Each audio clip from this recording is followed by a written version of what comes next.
Welcome to TKD 15, your weekly destination for everything happening in the world of MMA. And I am Cameron Mackay, joined by my co-host.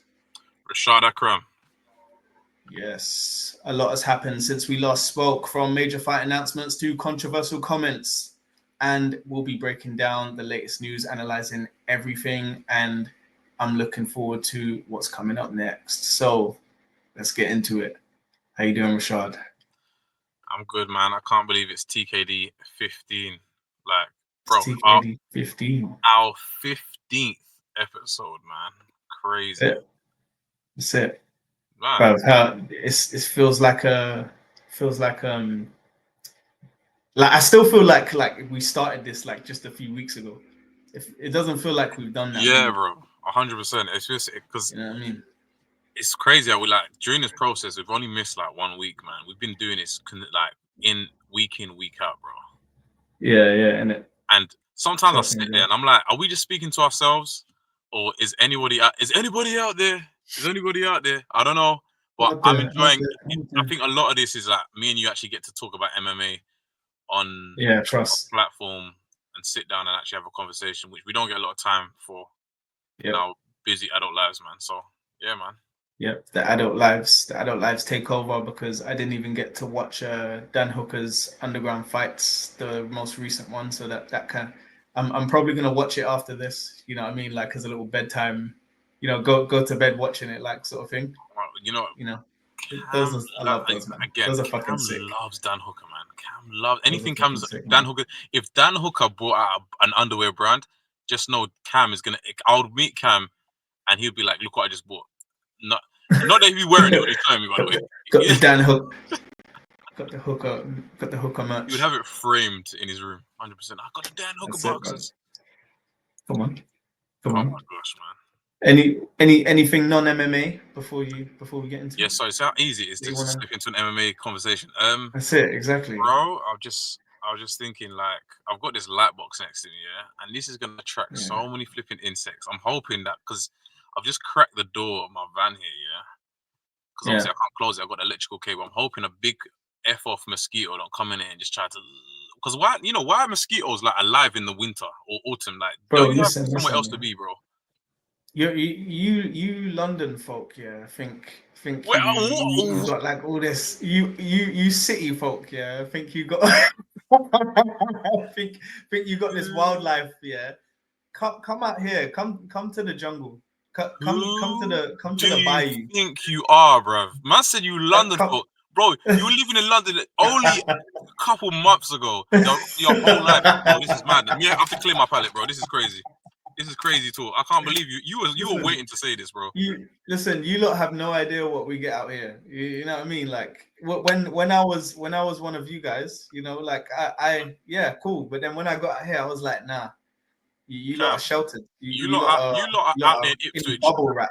You lot out there in Ipswich are fucking your cousins, man. I ain't trying to hear that shit, man. Cousin fuckers. Hey, Arnold Allen, I ain't talking about you, yeah? Ed Sheeran, maybe I'm talking about you, but the rest of your cousin fuckers, yeah? That's all I'm gonna say. Oh, bro, that's so funny. I saw family tree looking like a tournament bracket. Some battle rappers saying that. Legit, bro. That's such a good analogy, bro. A tournament bracket, Fucking hell. Anyway, yeah, man. Fucking. What do we do first normally? Do we do roster changes or do we do news? We're on the 15th episode. You can't remember. We are going to do roster cuts and signings. Sir, this is your job.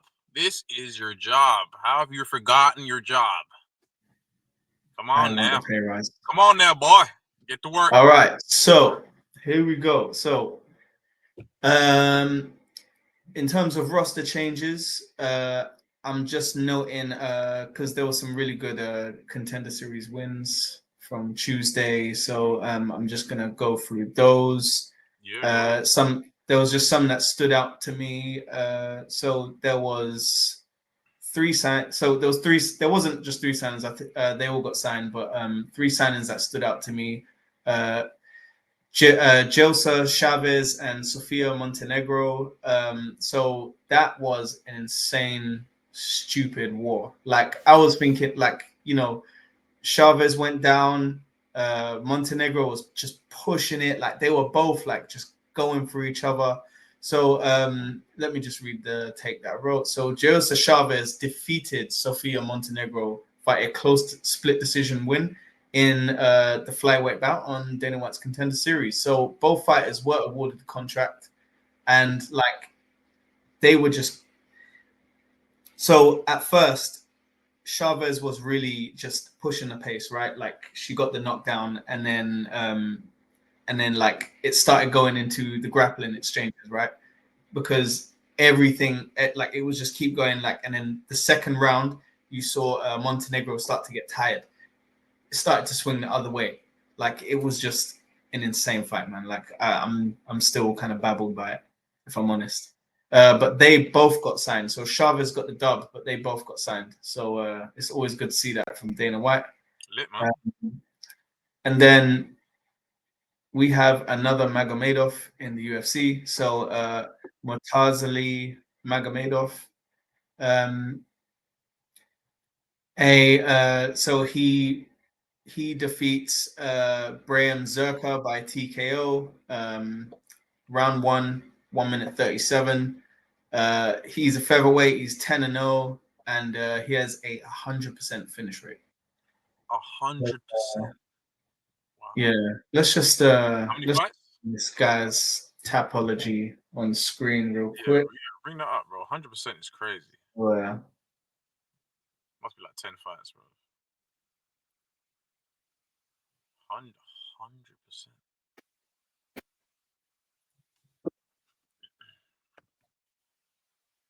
There we go. I wasn't even full screen there. Think of this. Look at that. I'm getting better with technology now, aren't I? Right. So, Cam, you just bringing up the Tapology for Murtazali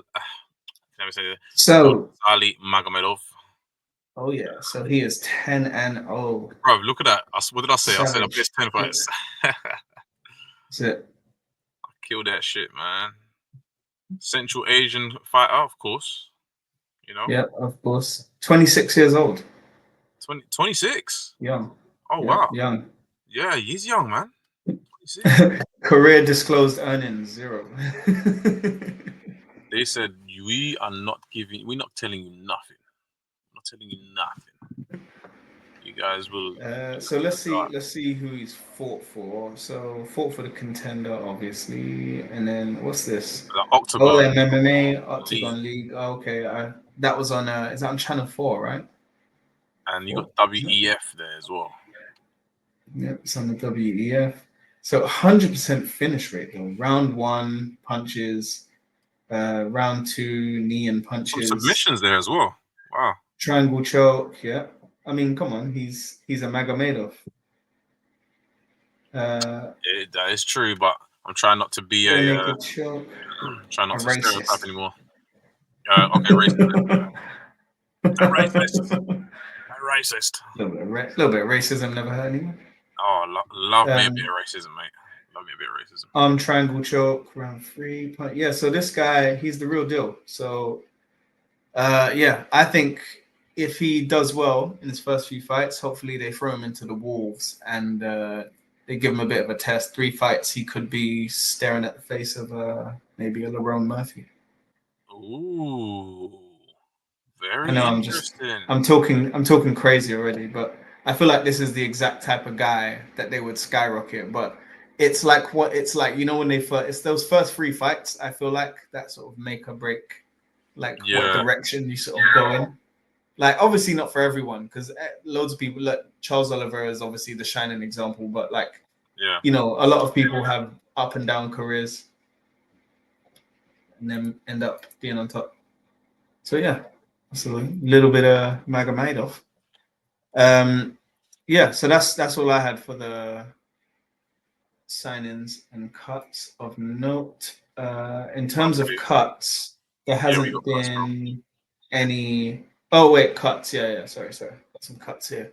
I'm gonna go through just gonna put it up on the screen and go through the Roster Watch Twitter. I got Roster Watch here. Okay. Yeah, because I stopped going to the website because they stopped. Like I don't know, I can't get the updates for the website anymore. All right. What are we looking at, Cam? So we got Mariano Moroz. These names are killing me. I feel like the entertainment value is here. It's just me trying to pronounce the names. 100%. Go for it.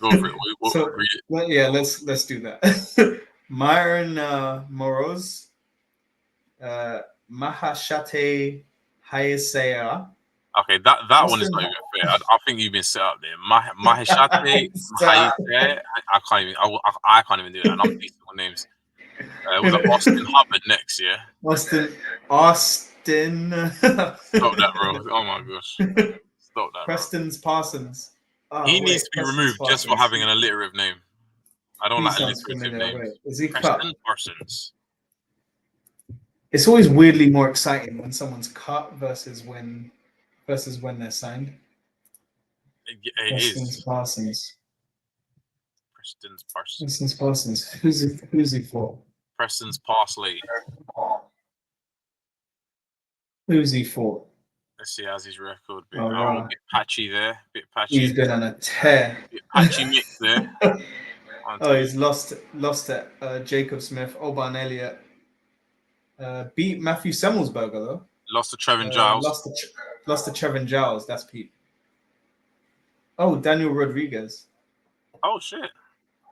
That was his first fight. Fair okay. Enough. Yeah, let's circle back. Anyway, so Weston Wilson. What a name! What's all this alliteration? Preston Parsons, bro. Melissa Martinez. Enough. Melissa Martinez. Nah, this is getting on my nerves. And what's that from? That's all September 12th, isn't it? We've got that I'm about there. to screenshot that. That's annoying. That's annoying, bro. Yeah, and then it's just Paul Craig after that. Yeah, from September 8th. Would that say? Yeah. That's pretty funny. Going to fight announcements. Yes, mate. Take it away.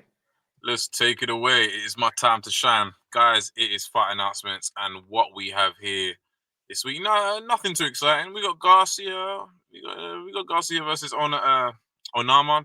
It's David Onama versus Steve Garcia. And then we have maybe not too exciting.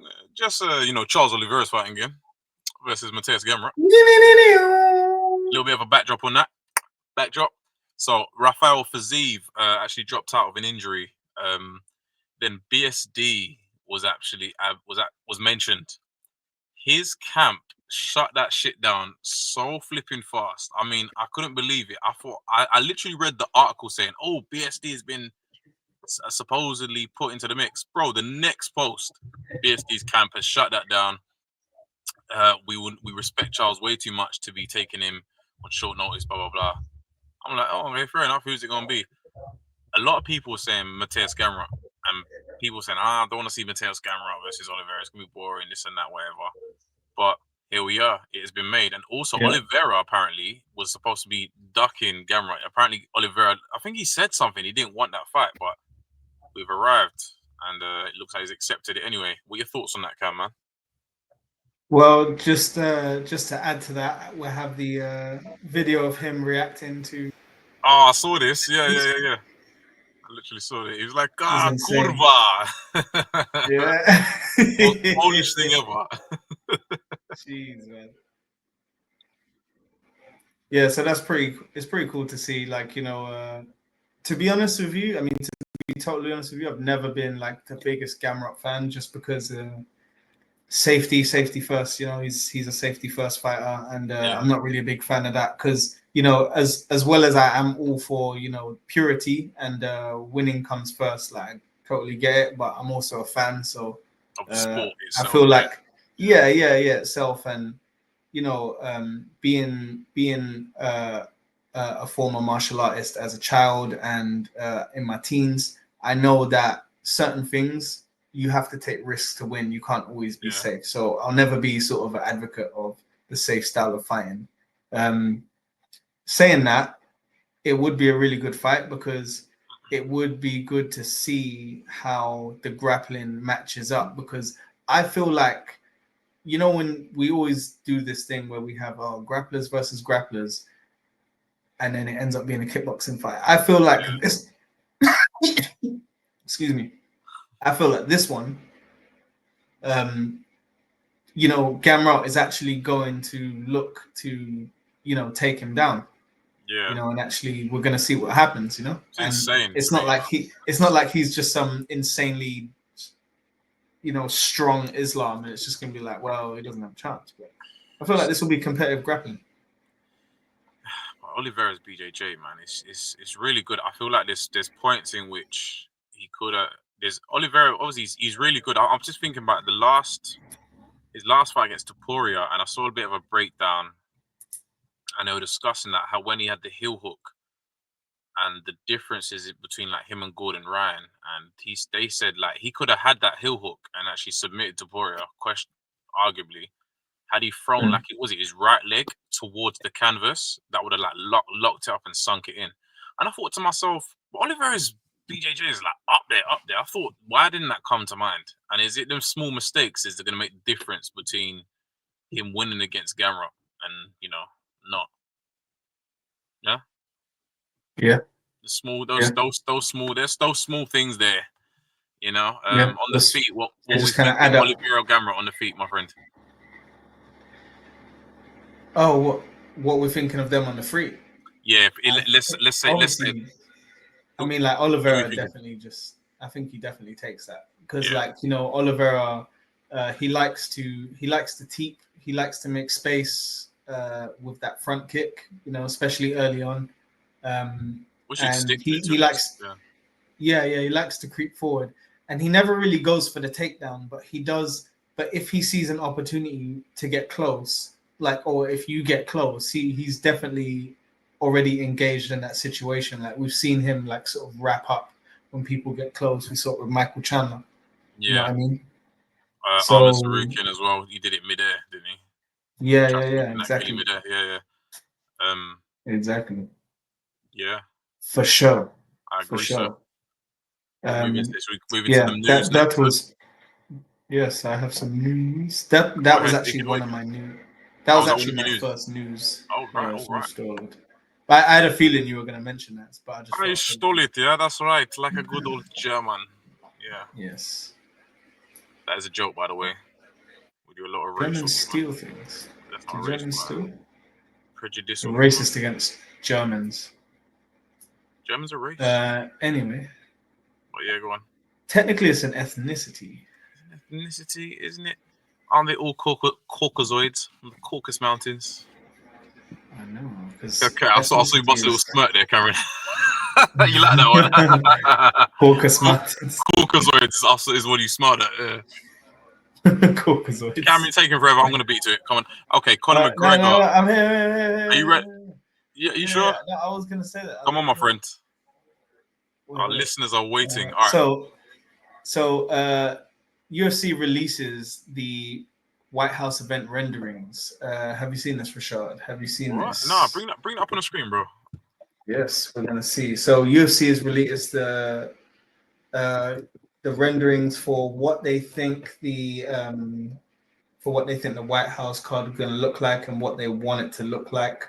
So let's just bring that up on screen for you right now. Oh wow! So we got the first one here. So what we're looking at here is legit, yeah. Yeah. This is stuff that the UFC has released themselves. Do you want to enlarge that a little bit because it's a little hard to see from here. Mm-hmm. Yeah, if you enlarge it and just zoom in a little bit if you can. Everything just wants you to just shove cookies in your face. I know. I just want. You know what happened to the days of like it just look goes at a picture to a full screen of the picture. Double click that image. Okay. But the one in here. Just zoom in. Aren't you using a Mac? You just be able to zoom. Really? Okay, yeah, that's better. Wow. I think I might have seen this. I didn't think it was real though. Wow, bro, that just looks so flipping expensive, bro. Yeah, I think they said like 5,000 people or 2,500 people or something like that in the bowl. And then what they want, and then they're gonna have the weigh-ins at the Lincoln Memorial. Apparently, there's So yeah, gonna they're be gonna. these tickets won't be open to the public apparently. So the I think the fight on the White House lawn is going to be invite only. I think Dana White actually even said himself he doesn't even know who is going to be cleared to go and stuff like that. So obviously all he knows is UFC staff and commissions are going to be there. So they have that on the White House lawn, 5,000 people. Then there's going to be I think the UFC watch party watch event at there's gonna be a field, I think, or a park near the lawn, and they're gonna view for 85,000 people. There's gonna be screens around and everything like that. So looking like it's pretty sick. They better not try to ticket that shit, though, man. What's that? Wait, 85,000? Yeah, they're gonna ticket that shit. I was thinking to myself, of course they're gonna ticket that shit. You can't have 85,000 people in a field and not ticket nobody. Yeah, I'm not talking about. In it. I'm talking shit, bro. Yeah, who knows? Maybe it will be subsidized. Maybe. Just to tie into the White House, it's funny because this was my first bit of news here. We've got McGregor that's come out on X and says 100 million to fight the White House, along with 100 US golden visas for myself, family, and friends. I look very forward to entertaining the fight world once again. A pleasure I never take for granted. Bro, 100 million. Does he deserve 100 million, Cam? So what I heard was 100 million in a bonus, and wants the 200 million package fight. I'm thinking, come on, man! Like this is insane. So wait, I mean, this is. I'm getting this off MMA Junkie right here. Conor McGregor wants 100 million back for his UFC return to the White House and 100 US golden visas for myself and 100 US golden visas. Wow. What does that even mean? I don't even know. Anyone listening know what a golden visa is? Maybe that's just he just wants a visa that's going to be able to hold them for a long time over there. I think that's what he's trying to say. What you got next, Cam? So we have. That was my next thing. That was my next thing. The McGregor. You stole my news again. I had 3 news stories, and I had 1. Oh well, look at this. Trump gold card visa probably won't happen. Immigration experts say. What is going? Explain that. Go on. According to Forbes, approved gold card applicants will receive lawful permanent resident status through the EB1 or EB2 visa categories. EB visas, known as Einstein visas, have been reserved for individuals with extraordinary ability or advanced professional degrees. And I guess McGregor thinks he's one of those. yeah, extraordinary ability. He definitely doesn't have. Can you imagine if he did the application for that, and then like it was like in the interview, and they were like, "So you said like, oh, obviously this is for extraordinary abilities, and like you never defended the featherweight belt. Like, I understand you got it, like, but were you thinking of defending that?" Yeah, fool. Yeah, you know what? I already got a fucking. I can't even do that because like, bro, what would happen with bro? What would you do, if we all found out that Conor McGregor just silently had a master's in like robotic engineering, bro? That would be the biggest plot twist of all time. Fuck McGregor, man, for holding on to something like that, bro. Just being a sly genius and all of this being some sort of performance, bro. That would be extremely genius of him. Maybe that would explain a few things. He's half in, half out. Yeah, it's true. Maybe he's working on his engineering. Yeah, we're now pushing. Takedown UK is currently pushing the fact that Conor McGregor has a master's in robotic engineering. Yeah, just saying. That's you heard it here first, guys. Conor McGregor has a master's in robotic engineering. God damn it. That's right. Well, I think we need to get into the Aussie portion of this show. Oh, hold on. Hold on, worry, you got something. I did have some other things. All right, I've go got on then. Pantoja here. I've actually can send this over to you if you want to bring it up on the screen and you want to play it. Is that something you feel like doing, sir? On WhatsApp, yeah. I'm gonna WhatsApp this to you. And the video on WhatsApp into Cam right now is Pantoja's honest opinion on Joshua Van. This came out 6 days ago. If you want to bring that up, sir. Here it is right here. Listen to this from Pantoja. Some fighting talk, so to speak. Run the video again. I don't think that's coming through correctly. Yeah, that sounds a little distorted. Is that coming out? Give it a little refresh. Yeah. That's fine. You can mute it. I'll say it along for the listeners. Okay. So yeah, clearly he's you're talking over the video, man. Oh, sorry, mate. You want to run that again? I'm so sorry. Mate. Let go. Well, you weren't really. Let's let the listeners hear the video. All right, go. Shoot.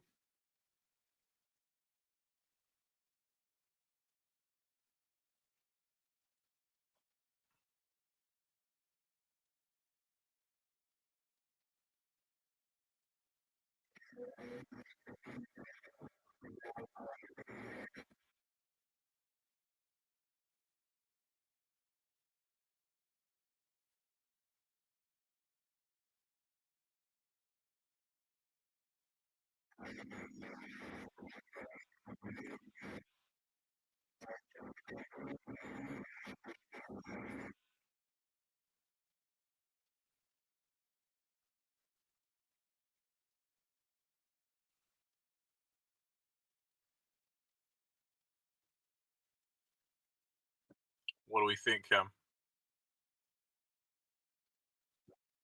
Yeah, man. Looks like Pantoja's heating up with this Joshua Van situation. When are they gonna announce this fight, bro? I don't know, man. Like you know, it is. I think. I don't know, man. I think it's when the timing's right because I think when it's this flyweight title fight, I feel like they kind of need to cram in a few pay-per-views in the same kind of season normally, or maybe a double header. October's very busy. I'm thinking to myself, like, we're coming near to the end of the year now, and we haven't heard too much since, the little octagon, thing. The words escape me. Long story short is that there's been a lot of news about this, and over the last few months, and then nothing now. Yes, it's just dead silent. I want Joshua Van to be able to fight this year, so he can at least tie with John Jones as the youngest champion if he's able to pull it off. I think that's fair. I think normally the title fights take a bit of time. I think. Yeah, I know they take a bit of time. Normally do. Yeah, because they've got to bring the whole card together. But other than that, we can go into the UFC. Is it UFC Perth that we're going to go into now? UFC Perth. Which I can kick off by saying Robert Whittaker will be debuting as a desk analyst at UFC Perth. Oh, nice. I have a little guys. I have a little something planned for this segment as well. Oh, myself. Go ahead, sir. Take it away. Yeah. So we're gonna get into a little top 10 Aussie edition, mate. Top 10 Aussie. Just a little Aussie edition. Just a little list I've compiled of my favorite UFC Aussie stuff. So you're going to give us a list of your top 10 Aussie fighters, yeah? Not just Aussie fighters, but I'm going to give you a list of my top 5 Aussie UFC cards. Ooh, okay. All right, I like this. And then I want to see what you think. And maybe Go ahead, you sir. can even rearrange it. Right. So this is my favorite Aussie UFC fighters. So this is not based on rank or win stats or anything like that. It's based on who I'm more excited to see fight, or who I enjoy watching the most. Yeah. So haters don't hate. You know what I mean. So coming in at number 10, we have Kobe, the slickness thickness. Oh my gosh, not Kobe. And he's coming in at number 10 because just for pure name value, you know, you gotta love the name. And I'm just like, I just gotta see this guy fight, like, because I'm just thinking, like, if he just tears one day, it's like you just want to hear fucking Bruce Buffer scream Kobe, the slickness thickness. Like, don't say thickness, say he's thickness, man. Brother, I'm very happy that Alexandre Topuria beat him, because I said, no way am I shouting, yeah, thickness. No way, not happening. Man, like thickness, bro. Man, like thickness, you know. Anyway, tied in for number 9, we got Jamie Malarkey and Justin Badman Taffa. So Jamie Malarkey. Yeah, man. So Jamie Malarkey, I do like watching Jamie Malarkey fight. He's like he's just like a stone little pebble, you know. Like he's like I don't know. He's like one of those dock worker fighters. He reminds me of more of a British. He reminds me of more of like a British fighter, like a Hadley, or like a Hadley, or like a fucking Ross Pearson or something like that, right? Like from back in the day. Yeah, man. And fun little fact, he also fought I think he fought Volkanovski in UFC, but I can't remember that. But he actually also fought Volkanovski in the early days, and it might have even been Volkanovski's debut. But yeah, you can check that for me. Anyway, coming in at number 8, we got Tom Nolan. Tom Big Train Nolan. Big Train. Always like watching him fight. I think he got the finish in his last fight, I'm pretty sure. Oh, wait, or did he? Or did he get knocked out? Oh, jeez. What happened to Tom Nolan in his last fight? He did. Yeah, he won. Yeah, UFC 312 decision. Yeah, I remember. Yeah. It's Bushev. Anyway, coming in at number 7, we got the one, the only, Rob Razor Wilkinson.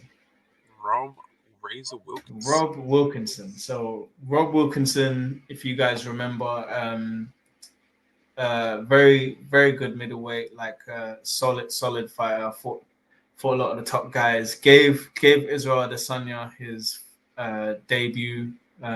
Welcomed Israel Adesanya to the UFC at his debut. And he did part ways with the UFC a few years back, quite a few years back actually, I think, and then joined the PFL, and from there actually went on quite a big tear in the PFL. Should have been getting that. What memory, because Rob Wilkinson only had like 2 fights in the UFC, bro. I'm just looking here. His first fight was Siva Bahadurzada, and then the second was Israel Adesanya. Was that only 2 fights? Yeah, bro. That's what his record says. He only had 2 fights in the UFC, man. Damn. How is that even possible? Who's up next, mate? Anyway, so next we got to do the accent. We got to do the accent. We got. Oh, sorry, mate. We got fucking dingoes. So next up, what fucking number am I on? What fucking I think number? You're on number 7, number 6, mate. I'm on fucking number 6, mate. So at number 6, we're coming in, tossing fucking Pedro. Tossing Pedro. Fucking Pedro, because he's a fucking sick fucking knockout artist, a good finisher, right? And he come from the I think he come from the CKB camp, right? But he's an Aussie, right? Don't forget it. He's a fucking Aussie, right? And yeah, that is so fucking always, good. always like seeing them that fight is so good. like, yeah, good. Because I like the samurai. Oh shit! The samurai celebration as well, right? So always good to see the samurai celebration. Fought the likes of Khalil Roundtree at his debut. Second fight, Paul Craig, Latifi, Saint Preux, You got Paul Craig, Mauricio Shogun. Like like fought so many guys. Fought Vitor Petrino. So, he even fought Bukaskas. But like Vitor Petrino was his last fight, and I actually remember it because he sort of retired early, man. Like I didn't like seeing him go because he retired. I can't remember what it was for, but it was for some like personal reasons and stuff like that. Yeah. And but I felt like it wasn't going that bad, you know. It was a bit checkered, but you know, I felt like he was still competitive in there. You know, he finished a lot of guys. Only three of his UFC fights went to decision, and all of his wins were KO or sub. So he always had a finish when he won. Yeah. So Tyson Pedro, Steve Verseg. I do like to see Steve Verseg, and now that I'm kind of regretting putting Steve Verseg above Tyson Pedro, but anyway, Steve Verseg, I do like watching him fight. He's got quick hands, you know, very technical fighter. Always love to see that. Coming in at number 4, we got Tai Bam Bam Tuivasa. Yeah, always the best knockout. Hey, yo. Hey, fam. I forgot to check. No. Man. Fuck.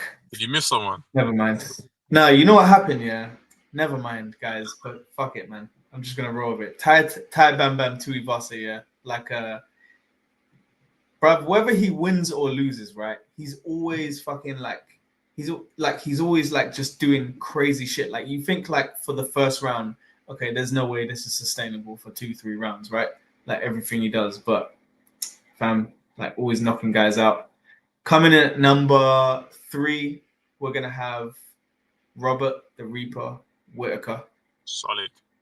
The man himself. I like how he's at the gatekeeper rank as well of number 3. Yeah, the gatekeeper rank. Full disclosure, breaking the fourth wall. The reason why I was saying fuck is because I originally wanted him at number 5, but like I accidentally messed up the bullet point numbers, so he was sitting there up at number 3. So I was like, shit. Oh shit! Okay. So what you wanted? Yeah, we're gonna have him at number 3 because I still don't hate the number 3. Did you want Usyk above Robert Whittaker? He's been in drawing a blank now. I think I lost you there for a second, brother. I'm just gonna nod and be like, yeah. Oh, am I? Wait, did you lose me? Yeah, it sort of froze for a second, but it's fine. Oh shit! I think it was still recording anyway because I was just. Yeah, I remember when I was listening to TKD 14 back. I could hear it. It still came through fine. Oh, okay. Yeah. Came through. But yeah, man, like, so yeah, he's fought the likes of like Israel Adesanya, like Uriah Hall, Derek Brunson, Jacare Souza, Yoel Romero, like twice. Darren Till, like, you know, he only fights the boogeyman. Marvin Vittori, Paulo Costa, Duplessis.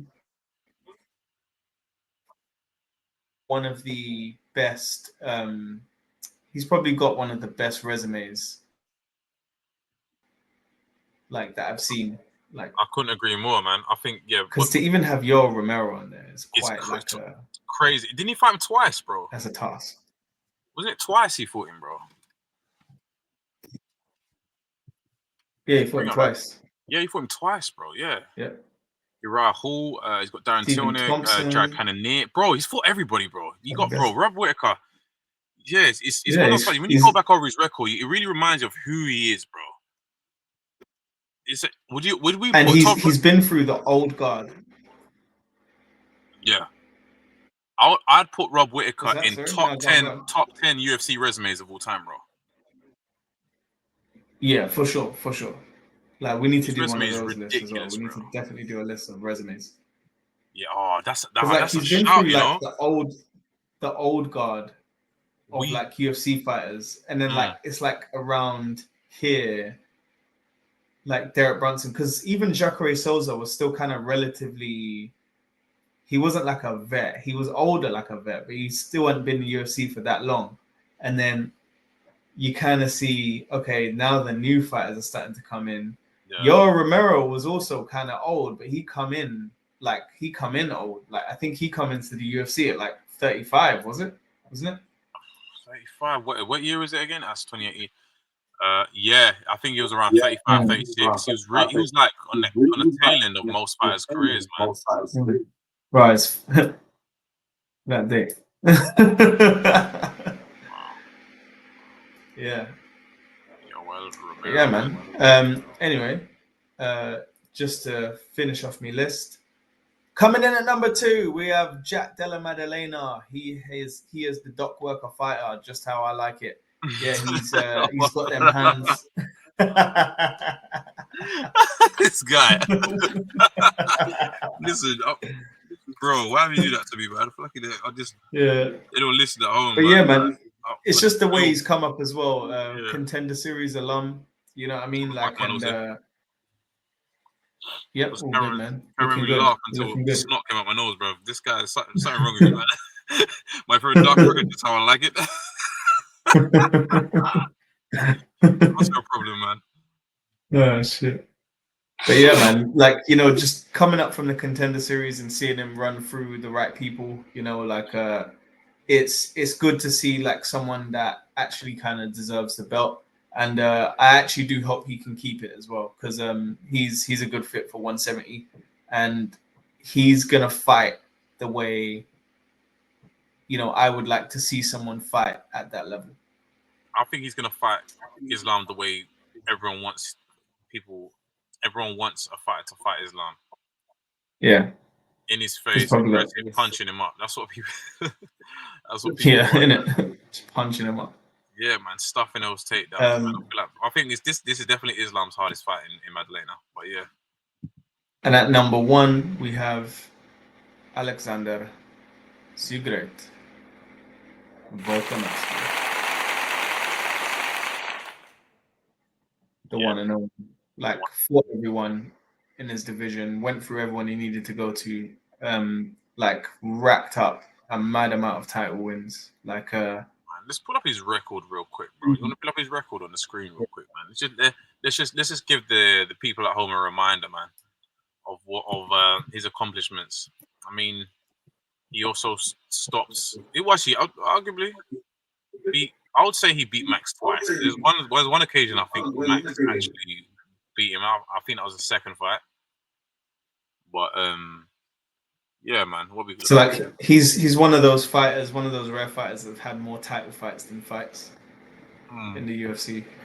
So yeah, so Yasuke Kazuya, Mizuto Hirota. He seems to hate Japanese. Shane Young. Yep.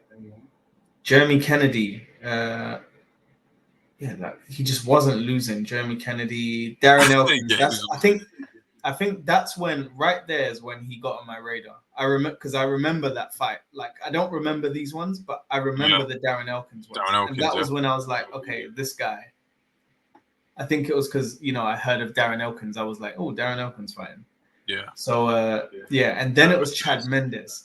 So like, his fight with Chad Mendes was actually pretty sweet. Like, I think he finished him as well. Well, yeah, it says there he finished him. The Jose Aldo fight, that was like his coming into his own. You know, he was really going for it. I think, was Jose Aldo younger than him? Hold on. September 1988. I'm sure, because Jose Aldo is like surprisingly young. Oh no, he's 2 years older than him. Fair enough. Yeah, it's weird how long he's been around. And then the Max Holloway run. Oh god, I hated that. I hated that series of fights. I was just like, can we just stop fighting Max Holloway? Like, it was like Oh, but it's years like went it's, by, and it bro, was it's like like he was it's a just couple years between like it was like what 2019 second and the last one, bro.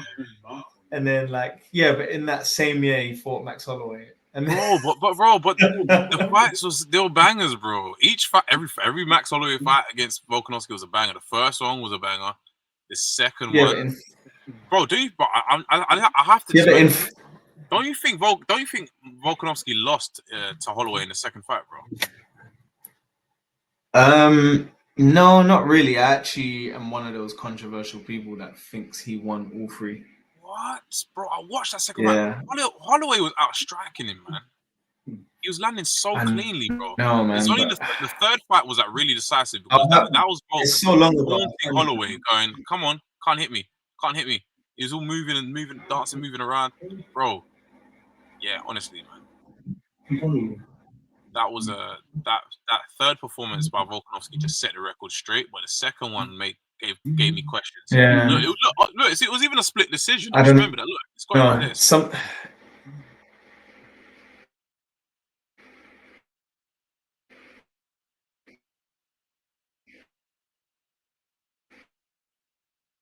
Man. You still there, Cam?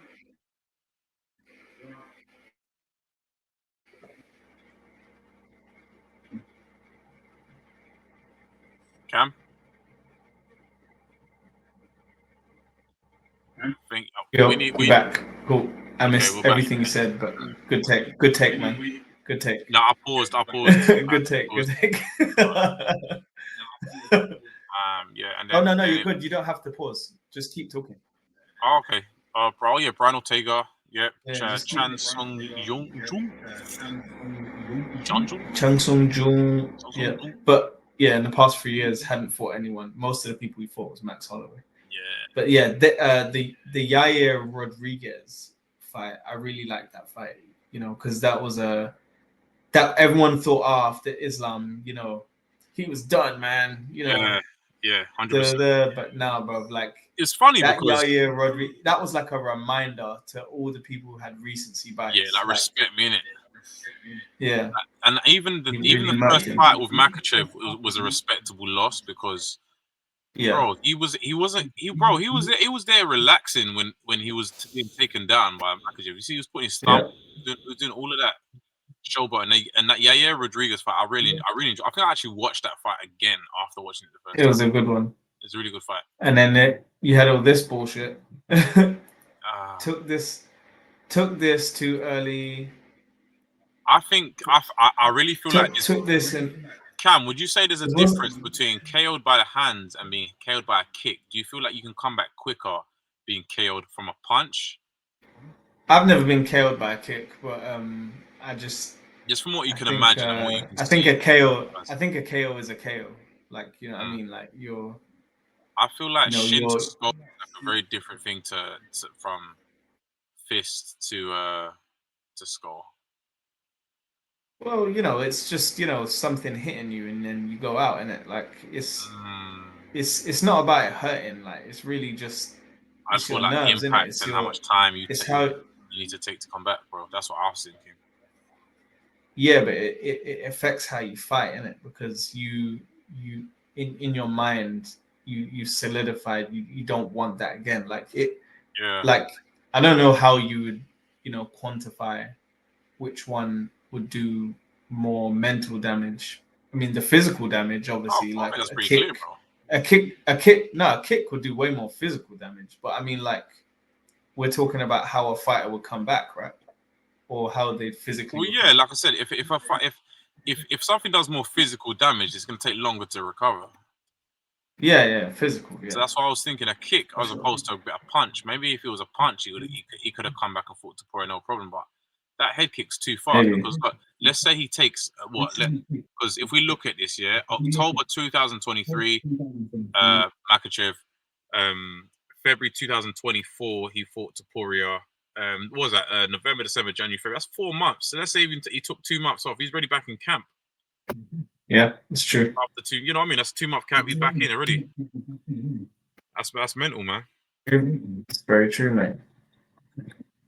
Where are we at? UFC Okay, Perth? I was just about to say we should get into UFC Perth, man. UFC Perth. I think there's a main. Okay, it's not the most exciting card. I will say it. We'll go for it quickly, yeah. Just from the bottom. And the fucking picture's loading. Your fucking favorite fighter there, mate. Look, fucking Loma look Bunmi. And fucking Alex Tainara. Look on me. Look on me. Look on me. Loma look on me. Americans won't get that. Nobody look on me. When I look on me, book man on me. Nobody look on me. She needs Vibes Cartel himself to walk her out. Oh, hey, legit, man. Loma look on me. If you don't have Vibes Cartel to walk you out, leave the fight. You can't fight Alex Tainara. Now find Alex Tainara. We got Brando Perisic versus Alicia Ellison. Bro, that's a girl's name, man. Why's your first name Alicia, bro? Alicia. I can't, bro. I was thinking, bro. I was confused. I said, is this a mixed gendered fight, bro? Maybe it's Alicia. It's Alicia, bro. Alicia. It's Alicia. It's Alicia. I'm not having it, bro. Man calling himself. Man's first name is Alicia, bro. What? Oh my god! Man out here singing cafes, getting people the hot chocolate with the fish. That's crazy. Luana Carolina's back against Michelle Montague from Brazil. Oh, New Zealand versus. The slickness, thickness is in the house. I don't want to watch his fight because I don't want to hear the announcement. And bet the house. I'm joking. Don't bet the house. Bro, bet the house on Josias Mustasa. Bet the house. I'm just gonna say that now. Isn't this guy coming for people? Ain't he a threat? Is he a threat? Yeah, I think he is. Yeah, look at the record. Rotted. Look at that, 88%. No, but how many fights has he had? I think this is the guy. I think I was seeing clips of him before, bro. He's only got one fight in the UFC. So why is it 88%? He lost by submission. So clearly a submission threat. Kobe thickness. Okay, guys, do not bet the house on Joseph Musasa. Wait, Kobe thickness. I can't remember what his strengths are, man. I was trying to remember the Alexandra Topuria fight that when he was fighting. Oh, so vague. I know it was. I feel like he'll get outstruck. I can't remember what his thickness, his takedowns were like, man. I can't imagine he would have got the better of Alexandra Topuria in my memory. I don't think he was. I think Topuria was all over him, man. That fight. Kobe thickness. Well, he's only had one fight as well. Yes, it was just Topuria. Alexandra Topuria for the last time, guys. Not Ilya. Alejandro. But yeah, let's go Joseph Mustasa. There you go. Jamie Mullarkey again. Oh, Mullarkey's fine. Two of my top 10s in the same. Rolando Bedoya. Card. Let's go. Rolando Bedoya. Oh, Oban and then we've got Jonathan McAuliffe and Oban Elliott. Good old British fighter. I've actually got some picks for this card. Petrosky's fight. Which I'll release. Oh, there we go. Yeah, we're trying to separate. Yeah, and then we got Andre Petrosky next versus Cameron Roston. Is this Cameron Roston? Wait, hold on. No. Is this Cameron Roston's debut? It looks like. Judging by the black and white photo, yes. Yeah, looks like it. Yeah, this is what I'm trying to see. Navajo Sterling versus Rodolfo Bellato, man. Oh yeah, that's gonna be a good banger of the light heavyweights. Rodolfo Bellato. What was his record again? Is this his first fight after that Paul Craig incident, man? Yeah, because I think that ended a bit sour, didn't it? Yeah. Was that a no contest? Yeah. I think it was. Yeah, because it was cancelled as well, wasn't it? At first, he's won they one rescheduled the fight. fight. He drew against Jimmy Crute, and then it got cancelled against Paul Craig, and then they rescheduled it for like the next card, I think it was. Yeah. And do you know what's funny? Just quick one on Jimmy Crute. We're gonna get to him actually, but I'm pretty sure Jimmy Crute went through like a bunch of draws in a row. Is it Jimmy Crute? Yeah, Pretty sure Jimmy he did. Crute's got like a weird record, bro. Yeah, he does. Okay, we got Tom Nolan, another one of my Charlie top Campbell. 10 versus Charlie Campbell. Tom Nolan, always good to see him watch. Let's see how these guys match up. So very, very even records. Tom Nolan at 6'3" at lightweight. It's a good height to be at. Very even across the board. 6'3" at lightweight is absolutely. Is this Tom Nolan? Yeah, Tom Nolan. It's like a. Bro, he's 6'3", bro. I thought Bahamondes was nuts, or even Jalen Turner was a big lightweight. He was 6'2", but 6'3" is crazy at lightweight, man. Then we got the Justin Tuffer. Didn't Justin Tuffer just get in like amazing shape recently, bro? Did he?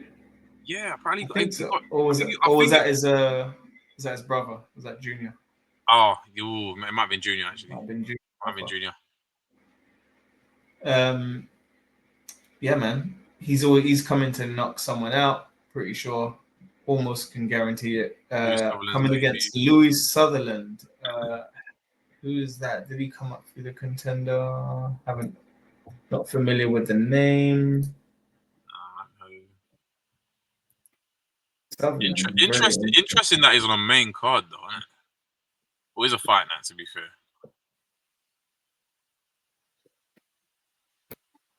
But very interested in Louis Sutherland. Oh yeah, this guy. Okay, I remember him. He's a Scot. He's from Scotland, is he? What's he got? We're looking at Cam. So he was in the LFL. Oh, great British top team. So he trains out of London. Oh, it's GB top team, man. This guy. Oh. He looks familiar. Shit, he's in the UFC now, bro. Cam, I've seen him before. I've watched some clips, bro, recently. No, so I've actually got some stories. I've seen this. Not only have I seen this guy fight live at the PFL. Where was it? Let me just find it. I've actually seen him fight live. Was it there? I think it was that one, August 20, because it was at the Copper Box. And yeah, I saw him fight live. And funny enough, the only reason why I recognized him is because when I did train MMA, he was one of the guys in my class. He was literally starting out. Like he had only been doing it a few months when I started. What? Hey, talk about having a gem for the podcast, bro. You trained with Louis Sutherland, bro. Cam, I'll flip for holding out on me. I didn't know he did that, bro. I didn't train with him. He was in the same class. Bro, but I just remember his face. I remember his face. And then I remember him like going to the pro class after that. Bro, and then it was just like being at the Copper Box. I was like, I know this fucking guy. Bro, at parties, you need to be saying that you trained with Louis Sutherland. Oh yeah, I trained with him. Yeah, I taught him that leg kick. Just fake your way to the top. Oh wait, no, we got to go up on the Scottish accent. Yeah, I taught him that leg kick, man. I feel like you'd say that to any UFC fighter. I'd be like, oh yeah, I trained with him one time. It'd be like, did ya? Like that, like you probably did. Like, yeah, I guess you did. They're like, I take your word for it. Take your word for it, bro. No bother. Don't matter if you don't believe me. Okay, so Justin Tuffer versus Louis Sutherland. I'm definitely gonna keep an eye on that one. Anyway, Jake Matthews versus everyone's favorite fighter, Neil Magny. Neil Magny, yeah, that's gonna be a good fight. Sort of Jake Matthews, bit of a veteran now, I would consider him. little bit of a vet. We can call it a vet versus vet. Vet v vet. Yeah, it's a vet. A VVV. A VVV. A vet of. A Vettel rap. A Sebastian Vettel. Vetteloff. I'm just saying things that come to my mind. That didn't make sense. Jack Jenkins. Bro, where's with the alliteration tonight, bro? Is it like something aligning with the stars and the planets, bro? Just pure alliteration, bro. Matchmakers were just on one night. Ramon Taveras. Yes. I might have Jack Jenkins for that one. Jimmy Crute. So this is what co-main. Wait, I've got it in front of me here. Jimmy Crute on the co-main. Jimmy Crute is a co-main. Ivan Erslan. Very interesting. As to Jimmy Crute co-main is crazy. What is going on, bro? What is going on? I would like to know. You know, apparently that this UFC Perth card has. I think it hasn't sold out. You know, there's a lot of tickets. It hasn't sold out. I saw an article saying that they're discounting UFC tickets. What? Since when do they discount UFC tickets? Mental. Bro. That's crazy.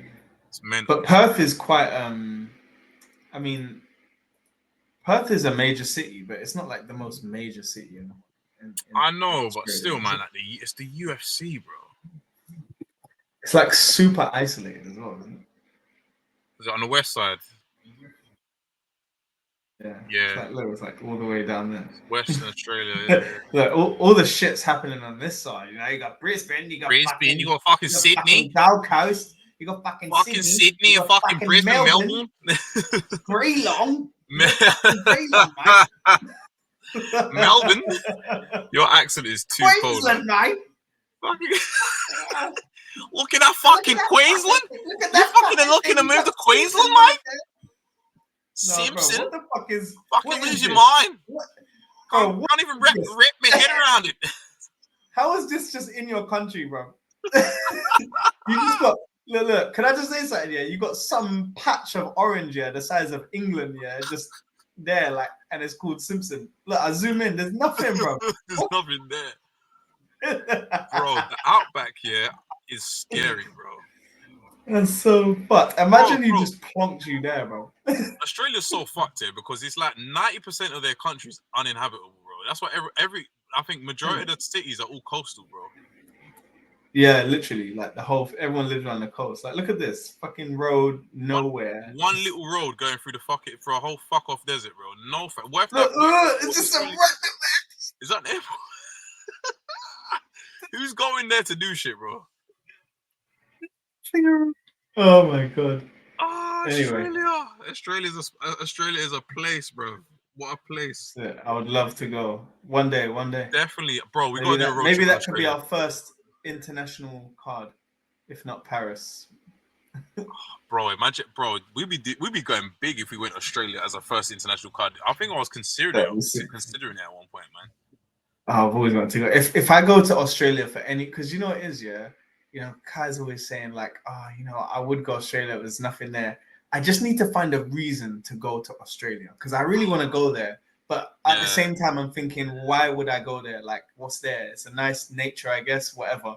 I'm the same. If I'll be like, okay, I'm going to the UFC in Australia. Bam, reason. Yeah. Reason. There we go.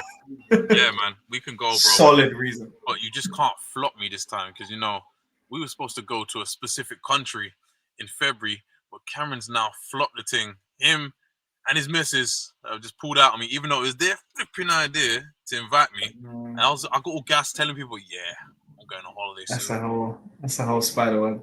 You told me, you sexed it up, you sold it, and then you were like, no, it's no longer for sale. I fucking dare you. Carlos Ulberg versus Dominic Reyes. Carlos Ulberg versus Dominic Reyes. For me, this is an absolutely sexy main card, bro. Main event, pardon me, for this card. It's sexy, I've got to say. Because this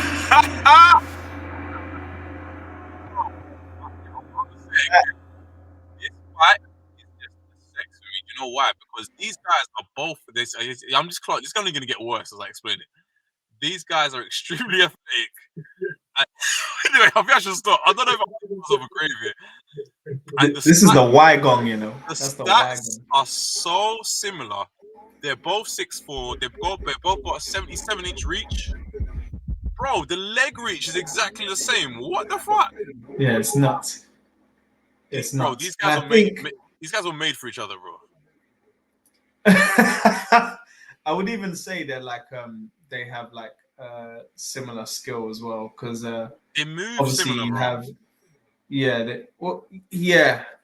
and Dominic Reyes moves a lot more to, better off on the back foot. Sorry, I didn't mean to speak there. Go on. No, you're good. Yeah, he definitely has the ability to sort of like strike at the same similar level, for sure. I feel like I feel like there's a couple similarities. Like Carlos Ulberg loves them calf kicks. Dominic Reyes is not a stranger to kicks. You know what I mean? He's got great kicks, man. I really feel like this is one of those fights where we know Dominic Reyes is on a 3-win streak after that John Jones loss, and the following losses after that. So I'm gonna go off memory. My eyes are closed. It should be John Jones, Blachowicz, Yuri Prohaska.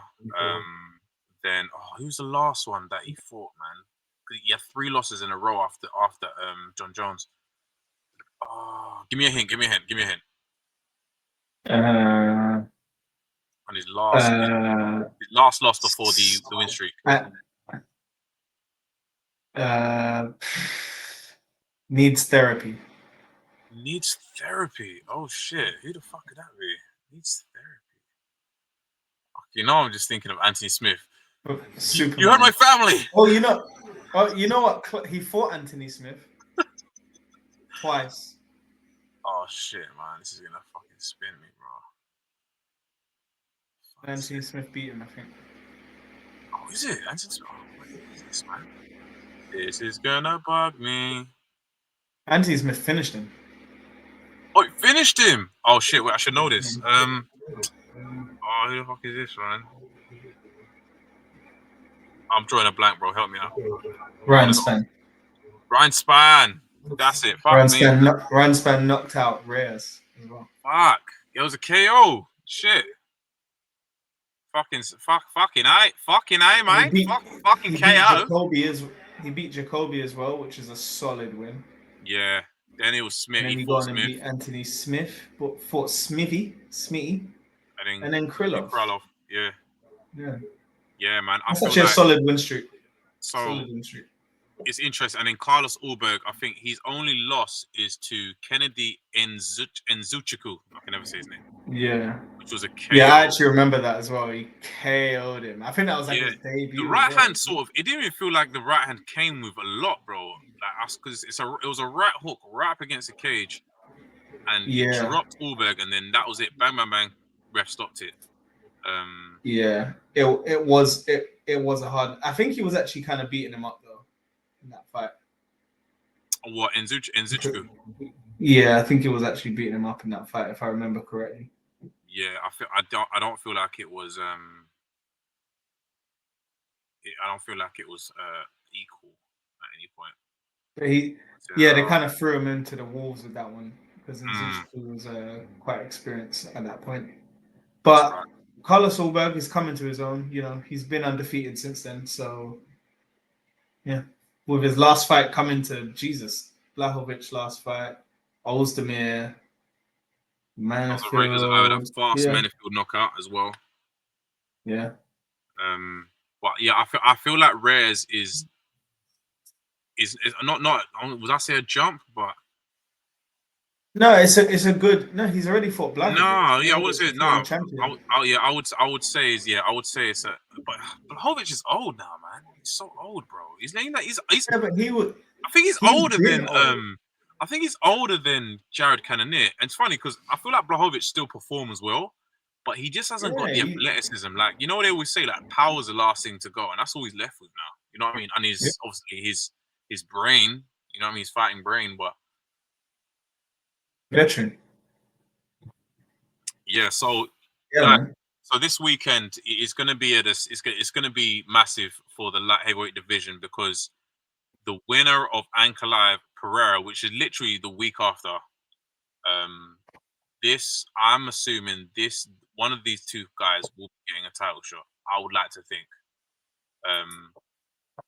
It is. I did say this online on Instagram. This is an absolute romance novel for UFC fans to see Dominic Reyes back in the title contention. Wouldn't you agree, Cam? Yeah, for sure. But I think it could be more of a title contention conversation for Allberg. Like if he maybe racks up, like this could get him in the conversation. He's already beaten a former champion, so if he maybe gets one more after this, someone drops out of a high profile fight, I think he's right in there. Who do you think? So where does that leave Reyes if Reyes wins, bro? He's an established name. He's on a 3-fight win streak.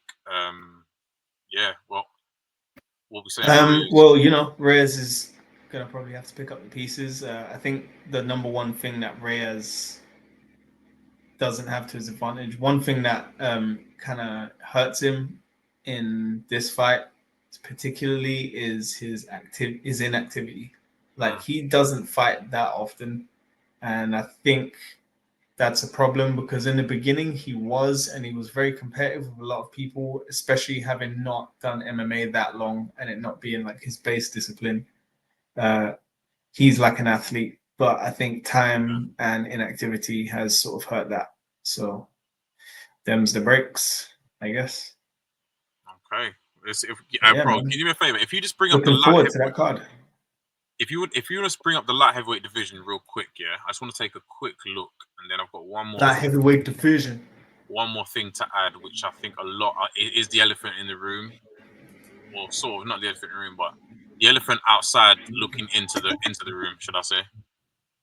I will mention it. I know everyone's thinking it, but they're thinking, oh, you guys light heavyweight division. Right, light heavyweight division. Scroll up to the where are we? What the fuck is the light heavyweight? Right, light heavyweight division. Right, so we've got Dominic Reyes in number 7. Jamahal Hill at 6. Number 5, Blachowicz. It's amazing Blachowicz is still number 5. Khalil Roundtree, number 4. Carlos Ulberg, Yuri Prohaska. How am I forgetting about these boys, man? Yeah, so Yuri Prohaska up next for another title shot. Yes, I think. That sounds right to me. Yeah, if he beats I think so. Roundtree. Obviously, if Roundtree beats Prohaska, then does that mean Roundtree gets another title shot, bro? Maybe. No, I think he fights once more, so maybe he fights the winner of Allberg Reyes, right? I think Allberg. I was gonna say that. Yeah, I think number 3 versus number 4. Why not? And then if Prohaska loses, where does that leave Prohaska, bro? Fighting Johnny Walker. Well, picking up the pieces, mate. Like I think you have to find out what happens to 5 and 6 and things like that. I think you have to let things play out a little bit. What are we thinking? A rematch with Jamal Hill? A rematch? No. I don't want to see it. Maybe. Or you could probably make Carlos Ulberg fight Jamal Hill. But he's fighting down in that sense, isn't he? If he wants to fight one more person. Yeah. Or what if he's to But the landscape will change, isn't it? Like, along that time when this guy fights this guy, these guys will get booked, and then every Tuesday things will happen. So I get what Dana White says sometimes when he says like the landscape here will change by the time these are done. Literally, yeah. But yeah, man. Okay, just quickly, bro. I'm gonna address the elephant that is staring at us from outside the window. Yeah. Here we go again, people. It's that time. Did Dominic Reyes beat John Jones? Now, this is something that has been not a stain, but a question on John Jones's record, because a lot of people felt like the decision wasn't fair, it wasn't clear, and it was quite murky. And Yeah, there's raised so many questions. So what I've done, I did watch. I watched the fight again. I've just looked through the rounds, and I've actually got a rough idea of what's happened. So in round 1, I believe through Reyes' knockdown. So what happens actually is a sequence where John goes for a leg kick and Reyes lands to the body. Is that technically a knockdown, Cam, or does it have to land to the head? If he goes down, it's a knockdown. Yeah, I'm not sure if they score knockdowns though. Well, I don't think at that point they did, but I think they might do now, if I'm not mistaken. But yeah, the other thing is that a knockdown counts when it's performed by a strike, but that depends if they deemed it a knockdown or a slip. They might have deemed it a slip, right? Yeah. Because I know a lot of people did. I deemed it a knockdown. I don't think it actually hit him in the head. I think it hit him like just below the neck. No, like it didn't hit him. Collarbone. It was a body shot. It hit him just below or just above the sternum. Okay, cool. But yeah, like it didn't hit him in the head, right? So, No. and I don't think it was a conventional knockdown. But at the same time, I'm not sure on the rules as well, but I think they sometimes class certain things as takedowns. Oh, like really? they will score it as a takedown if it's like not like a conventional sort of if it's knockdown not with to a the head, kick essentially, if it's anywhere and you get knocked down, like if I punched his shoulder, if he punched his shoulder, yeah. Okay. Yeah, but I don't know. That might still be a knockdown. I don't know. Like maybe not, but I don't know. Yeah, that's true. Maybe not. Maybe it has to be like brain damage or leg damage, like. But yeah, essentially, like round 1, there was moments like that for Reyes. He was throwing them body kicks out, man. His movement, his constant pressure. Is undeniably Reyes' round. Round 1, undeniable for me. Yeah, I thought he won. Personally. Round 1, yeah. No, the whole thing. Yeah. I thought You he thought did Reyes well. won, yeah. I thought there's a strong case for him to win. Yeah. A strong case. I feel like John, and do you know what it is? Where I think people might have missed out certain points. Like what John was doing, he was teeping and he was racking up little bits with the teeps and the leg kicks, man. If anyone wants to watch that fight back, you're gonna see it, especially in that first round, where even though he was being pressured and being pretty much hunted by Reyes, there's little moments like that. Round 2, John. I think round 2 was John's. He had great head movement. When Reyes, especially when Reyes trying to headhunt. Overall defense, just in general, he was checking a lot of the kicks. He had constant pressure. Reyes on the back foot. But Reyes only had a couple key shots towards the end. Round 3, definitely Reyes. Stuffed takedowns, elbows out of the clinch, great leg kicks. Landed a big uppercut, massive uppercut that put John a little bit of trouble if my memory serves me correct. But funny enough, John still had Reyes on the back foot with the constant pressure. Round 4, this was the hardest one, I think. I feel like round 4 it could have gone either way. I think this is what made the fight a bit murky in terms of the result. Because Reyes, big shots landed to Jones's head early, stuffed some takedowns. But then John lands a takedown, Reyes gets straight back up. So no control time, so to speak. Jones landing great shots up top towards the end of the round. It was a real back and forth. That one was really hard to score, but it might have been Reyes. It might just ever so slightly. I'm talking fine fucking margins, man. I'm talking such fine margins. Yeah. Now, I wouldn't be mad, Cam, if you said to me, "Nah, I feel like that was Jones." That was the closest round. But I mean, like, I think like for the whole thing, when I was watching it, I was thinking like there wasn't a point where I ever thought like, oh, John Jones. Like, sorry, for other fights of John Jones, there's never a point where I'm thinking like, oh, John Jones he's gonna lose, or like I'm never kind of worried. But with Dominic Reyes, I was actually thinking, they're gonna like Dominic Reyes could win this, but they're gonna fuck him. One of them fights where you're like, they're gonna fuck him, like, because it doesn't look like enough that he did. And I feel like with a lot of judges, psychology plays a big part like your mind, like, because maybe you already know who John Jones is, right? Like you must do if you're a fucking MMA ref. There's no way you don't know who John Jones is. Yeah. And then in your mind, you might think, are you thinking, this guy is good, so is that something good? Does your mind filter things, for that affects the scorecard? I don't know.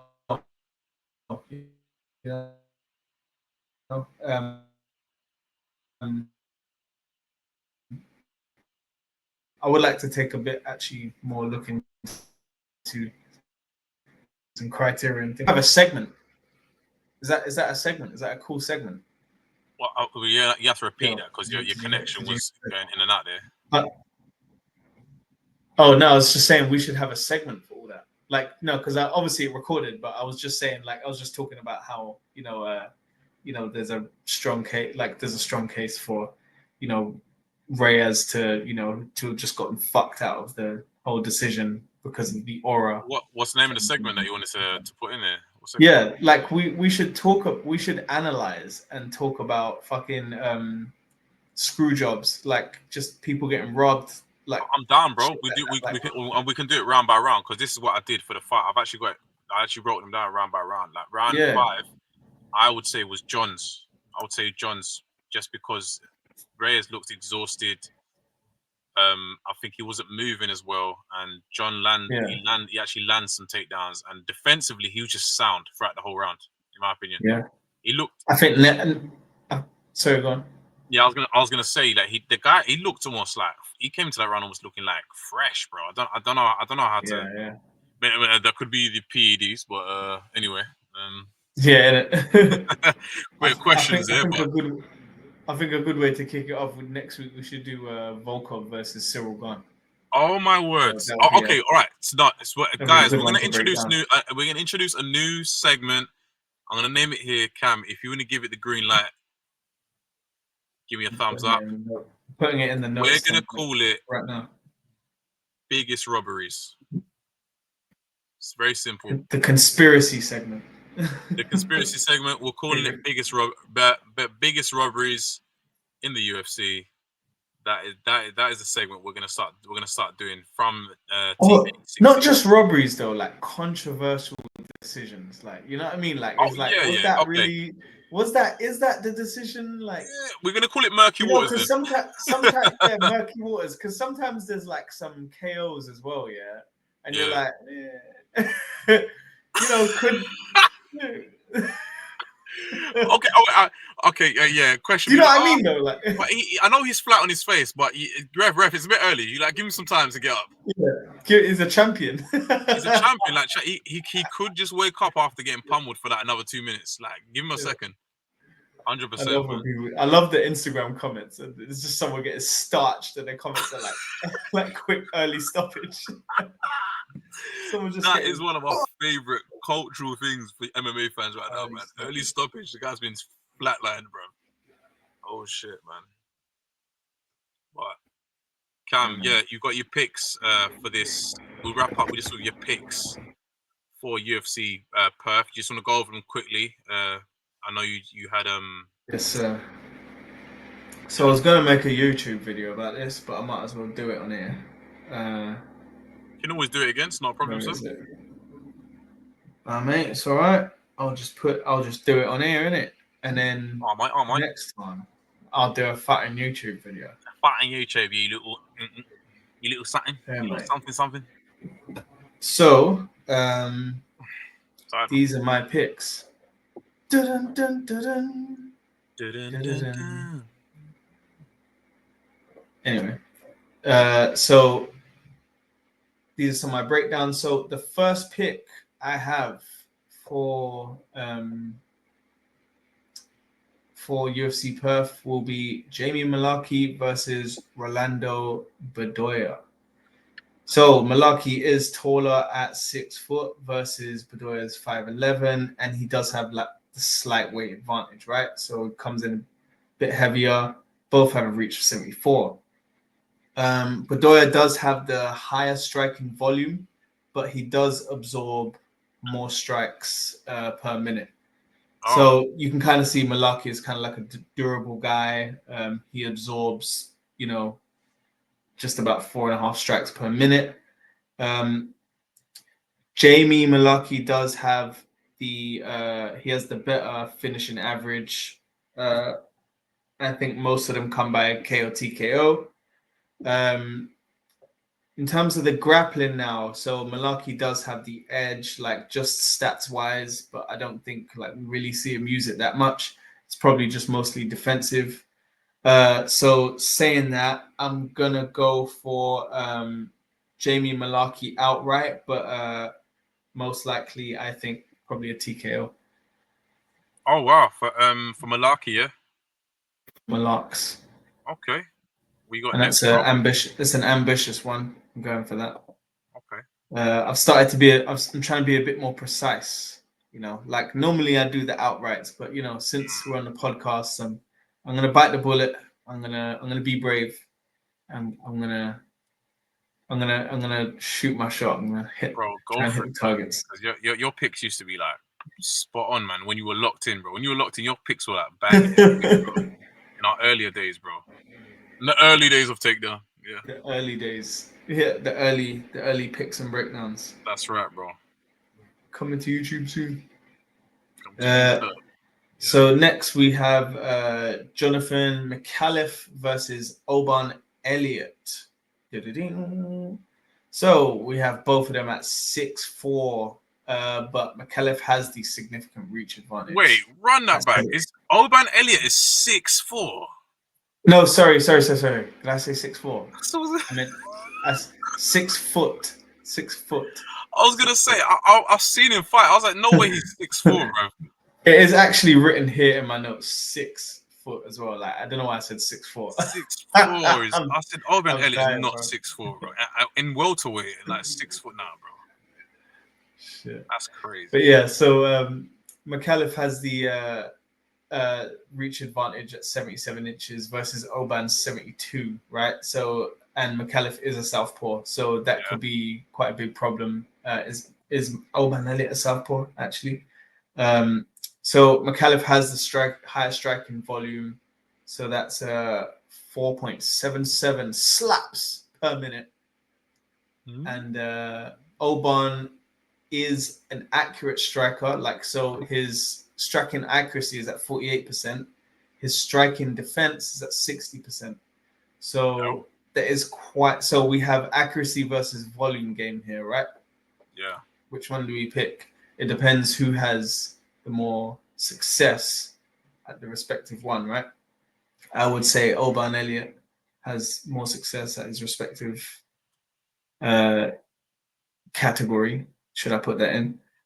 So the finishing power, both have similar KO, TKO percentages. McAuliffe has more of a submission threat, 38% submission wins.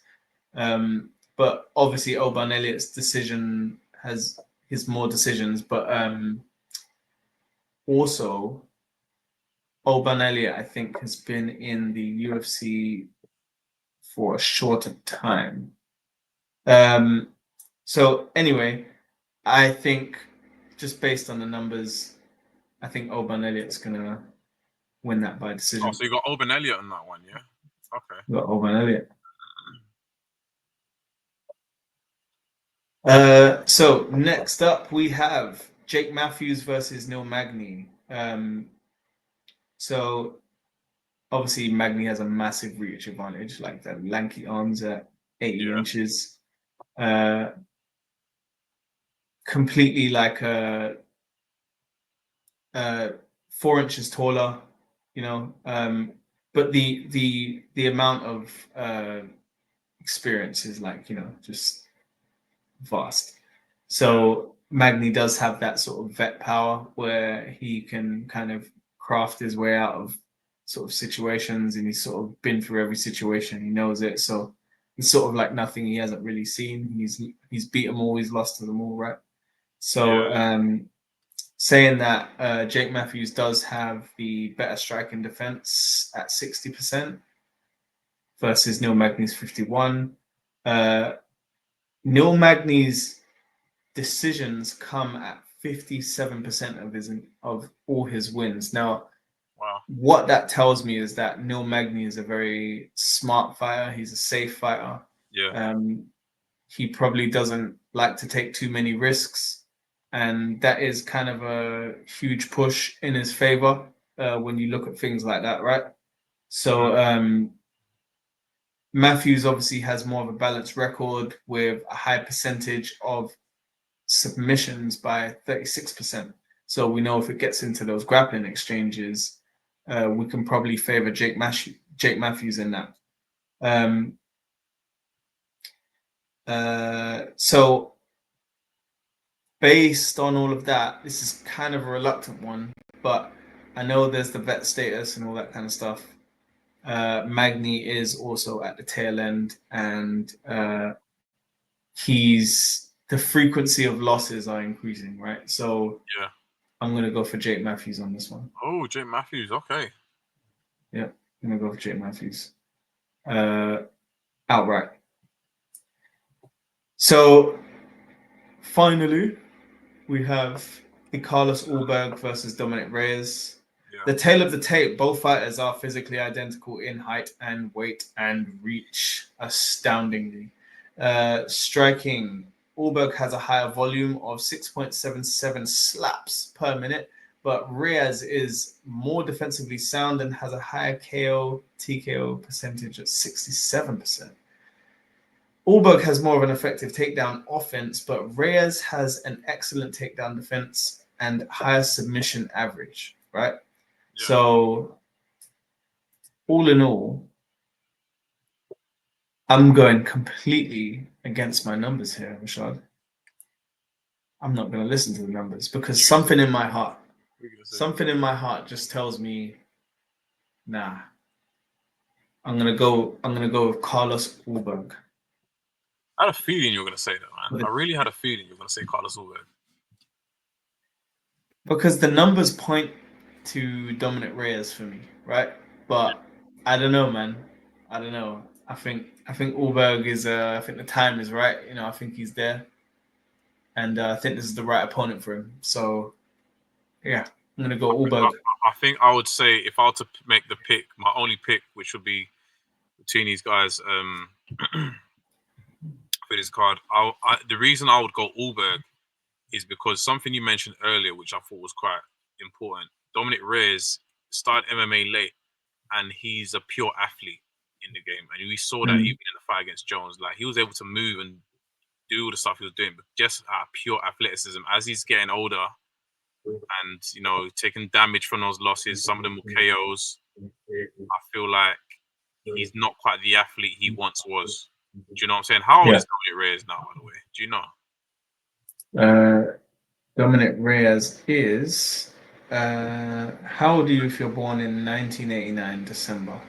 So that's 10, 34, 35. No, he's not 35 yet. He'll be 35 in December 26. Same. He's born the same month as me, so I was right. He's at 34. Yeah, man. So he's not old, but he's in the vet. He's definitely in the vet category. Yeah. In my opinion. And Ulberg is the fighter that Dominic Reyes sort of was. I mean, not the same, but in terms of just the athleticism, the ability to move around, and I feel I would go Ulberg decision. Ulberg decision. Yeah. I would go Ulberg Seems decision. like it. Yeah. Nice. Yeah, I think that's fair. I think that's fair. But yeah, I think it's time to wrap up. We are out of time. We are definitely out of time. There will be no through the ranks this week. Unfortunately, we do not have the time for it. I do apologize, but we will be more organized next week, and we will have that in there as always to test Cameron's knowledge. Give him some time to update his brain on the rankings. Yeah, man. I need time. It's too much pressure. Too much pressure. I know Cam's got a lot going on right now, but yeah, we hope you've all enjoyed today's episode. It is TKD 15. A lot of things were discussed, as you know. We will be back next week for one of the biggest fights this year. Yes, the man himself, the one and only Powhatan, is fighting again against Magomed Ankalaev on what seems to be a pretty decent card. As you know, we'll go through our picks. We'll have a little breakdown of their previous fight, and and you'll be hearing through the ranks. We'll be getting Guess the Voice back. Will that be coming back next week? Yes, that will be coming back. All the games, all the fun little games. Yeah, man, it's been a minute since I Guess the Voice. But yeah, trust. Yeah, I like those. we want to thank you guys for listening and or watching along with us. Socials.